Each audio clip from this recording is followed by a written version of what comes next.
Welcome to PC Gaming Tech Summary. This is Gamer, and I've been working on 007. First Light, brand new game, AAA game, and it's going pretty good. It's more optimized than I expected. I can run the AMD software and the CapX. And I can also, play the game and record at the same time. So I'm very happy with that. I've only had a couple crashes. It tended to happen when a new level was loaded in, and the frame rate just dropped way down and started stuttering. So I restarted the computer, which fixed it, and then away I went. So I'm using the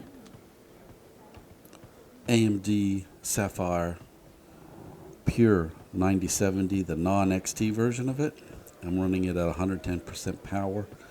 And the reason for that is as I'm recording and things, you need that extra power to keep it more stable.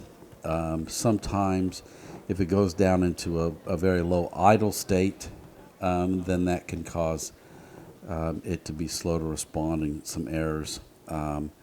But I haven't had any problems since I've been playing First Light as far as that goes.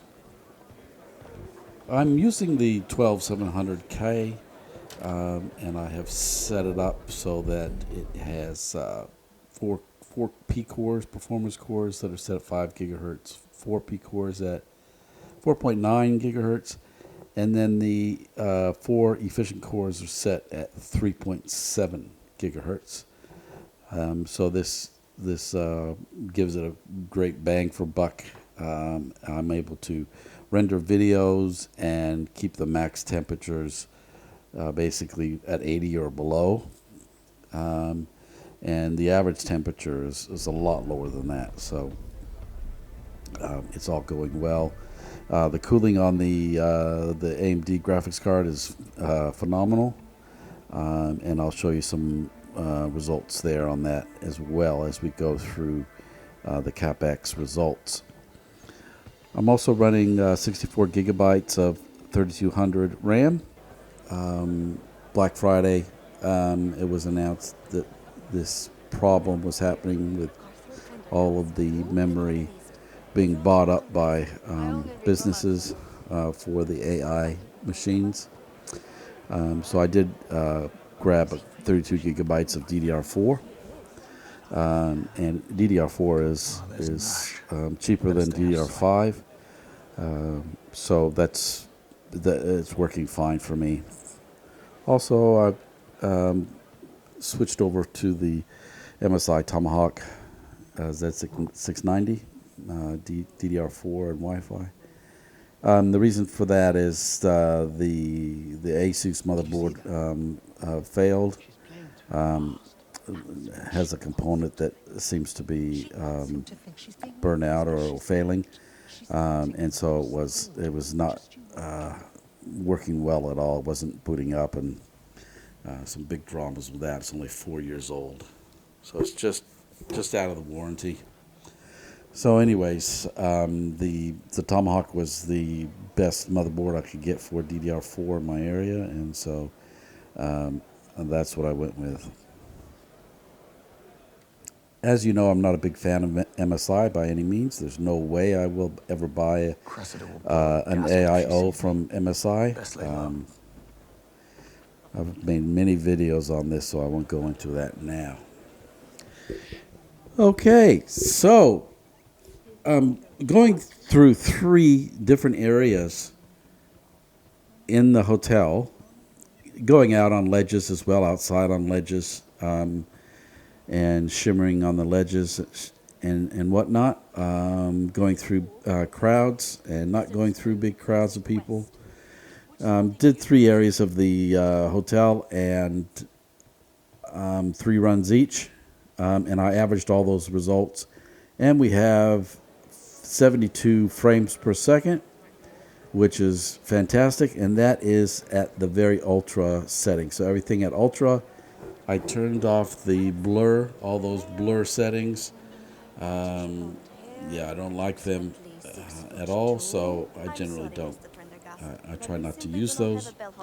I don't think that will affect the FPS too much, but just to let you know. So it's Ultra on everything, and FSR for the upscaling and on quality. Okay, so that gave me the 72 frames per second, and the 1% lows. The average of the 1% lows came to 56 frames per second. So this is just perfect because I'm going to use frame generation. So that doubles the FPS, makes for a smoother experience. And because it's a one-player game, works well. And in fact, the CapX results are done without the frame generation. And then I've got my AMD on-screen display, and that sits up in my screen, and I can see that the frame generation is working because I get double the FPS result on the AMD on-screen display as I get from the CapX, exactly double. Okay, so I'm going to go through. An example of the CapX result. Okay, so it automatically puts in the CPU and the graphics card that's being used and the amount of RAM, in fact. Okay, and the game. So it's got all that information there. If we look at the graph, this is for frame times, looking at big sort of lag spikes or whatnot. If you peek over here to this blue circle, what that blue circle means is that it was 100% smooth and there was no stuttering. Now these are the frame times in this graph, but I can change it to FPS. I can just click this and then you can get an idea of how the FPS. So this is just an example of my average. This is one run, and for this particular run it was 73.7 frames per second. That's the average there. And then the 1% lows are here at 55.5 for that run.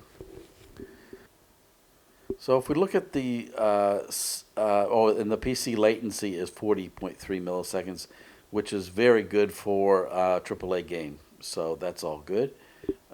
Sensor data, this is going to give you information on the CPU and GPU. This is the max load of the 12700K was at 60%. And that's like the max of one of the cores, or one of the threads really, was up at 93, average of 75. Okay, so we've got the CPU clock. So the max clock, 5,000, like I said, is 5 gigahertz for those 4 cores. That's why it all says 5. Now the max CPU I used was 135 watts, average 103, max temperature hit 57, so you can see how well it's being cooled with my Corsair AIO. Okay, so the GPU load is generally up there at 100%, average 99.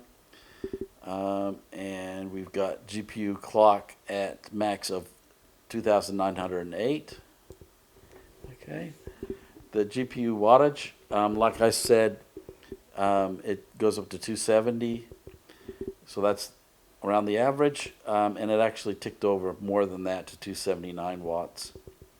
And look at this cooling of the GPU, average and max at 44 Celsius.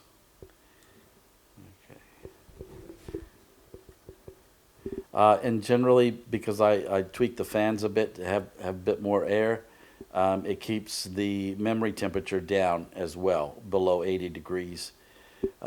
So when you run things at stock with the GPUs, they tend to be around, can be up at the 80 degree level. But by tweaking the fans, you bring it down. So we're talking like between sort of 72, 76 for the memory degrees C. VRAM being used is 14.5 gigabytes of the 16. and RAM up there close to 8 gigabytes.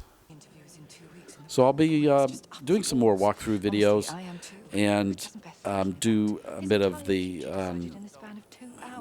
commentator voiceover. I realize that some of you are trying to see things on a phone, which can be quite difficult. I mean, it's even hard on a big monitor sometimes to see the what's going on, and so that's the reason why I'm doing it. Now, if it's annoying, just let me know, and I'll sort of weed away from that as everyone learns how to play this game. You won't need the commentation. You can just watch the video of how I completed the levels. But for now, I've got like 50% of my viewers are on Android, so that's TVs and phones. So I'll try and have a dig down deeper to find out the exact percentages of phones and TVs. But thanks for joining us here on PC Gaming Tech Summary, and don't forget, you'll be seeing me in the next video.